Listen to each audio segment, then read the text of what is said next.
Hello everyone, today's July 20th, 2010. A few things I wanted to talk about today. I don't know if everyone's heard, but there's in the Obamacare, when Nancy Pelosi said, we got to pass the bill so that you can see what's in it.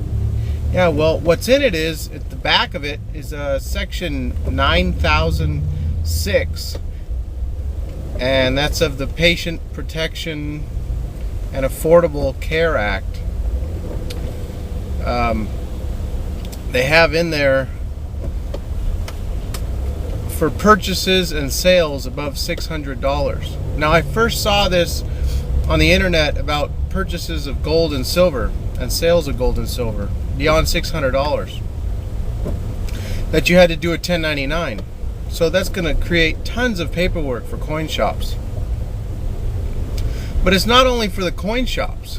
I mean, from what I'm learning now, this is all purchases and sales beyond $600 in a calendar year.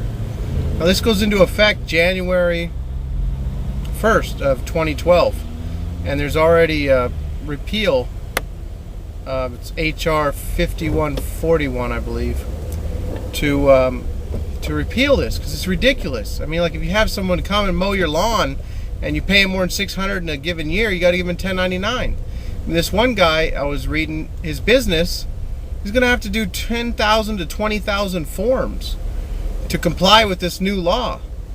I mean, that's just totally ridiculous. He says he's got to hire 2 full-time employees to deal with the 1099 forms that he's going to have to be filling out. So, it's totally ridiculous that they put this in the back of a Obamacare bill. It has nothing to do with health care. I mean, it's just going to grow government. They're going to imagine all the forms they're going to have. They're going to have like 100 million, 200 million. I can't even imagine how many forms that the government's going to have to deal with out of this. Everybody reporting more sales and purchases above $600. Any business to business or personal to business. It's totally ludicrous. It's just, I don't know. It totally pisses me off. The things that they throw into bills, that these 1,000-page bills, and they just throw crap in there, hide it in there. So anyway, another thing I wanted to mention was the effects of this on gold and silver. Since it's purchases or sales beyond $600 in a given year in total, it wouldn't really matter whether you're buying gold or silver. Now, the purchases of gold, the only way you could go around not reporting would be to go down to like a 1/4 ounce, where your premiums start to go up if you buy 1/4 ounce pieces or 10th pieces. So it might push more people into silver, but you're still only going to be able to purchase $600 worth of silver or sell $600 worth of silver. So the main benefit to silver and gold I could see is a whole lot of purchases coming next year, before this takes effect. But hopefully they'll repeal this, because it's totally absurd to throw this into the back of that Obamacare bill. Something else I wanted to talk about.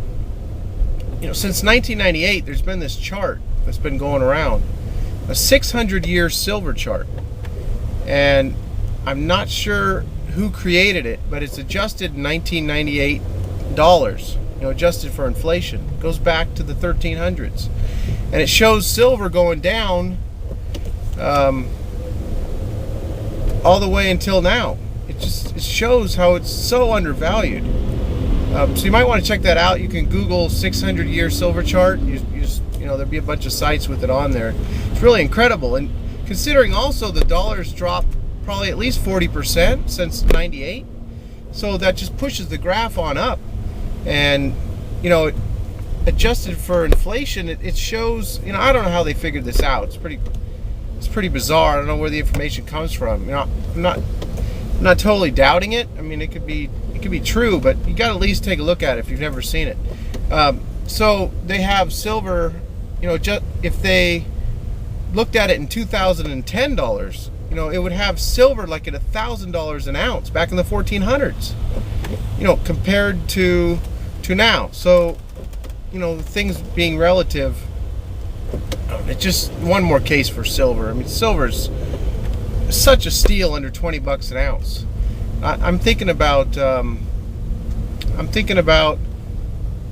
selling some of my sports memorabilia that I have. And I was a bat boy for the Oakland A's back in '89 and '94, and I have some sports memorabilia. And that stuff, I'm almost ready to just start giving it away for some cheap prices, because the upside in silver is so huge, and the more I keep researching it, the more the opportunity is revealing itself. So there's one last thing that I wanted to talk about today was Ron Paul's bill that was defeated around July 2nd.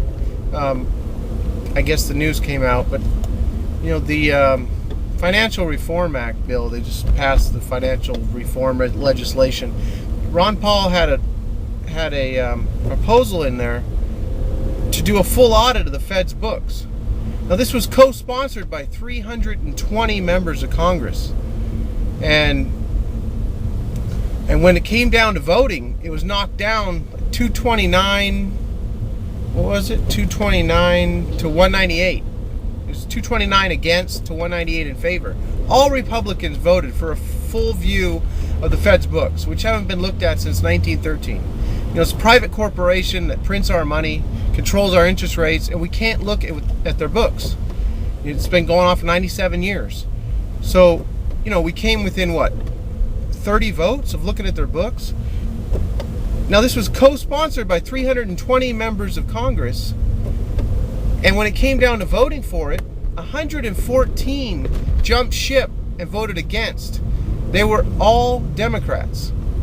So the Democrats don't think we need to look at their books. Well, that's probably because they're so happy-go-lucky with all their spending. If we start looking at what the Fed's doing, it might hinder some of their spending that they're doing. So that's about all I wanted to cover today. Hope everyone's having an enjoyable summer. I'll look for some more interesting things. I'll dig a little deeper for the next video. That's about it for now. I'll see you guys later. Bye.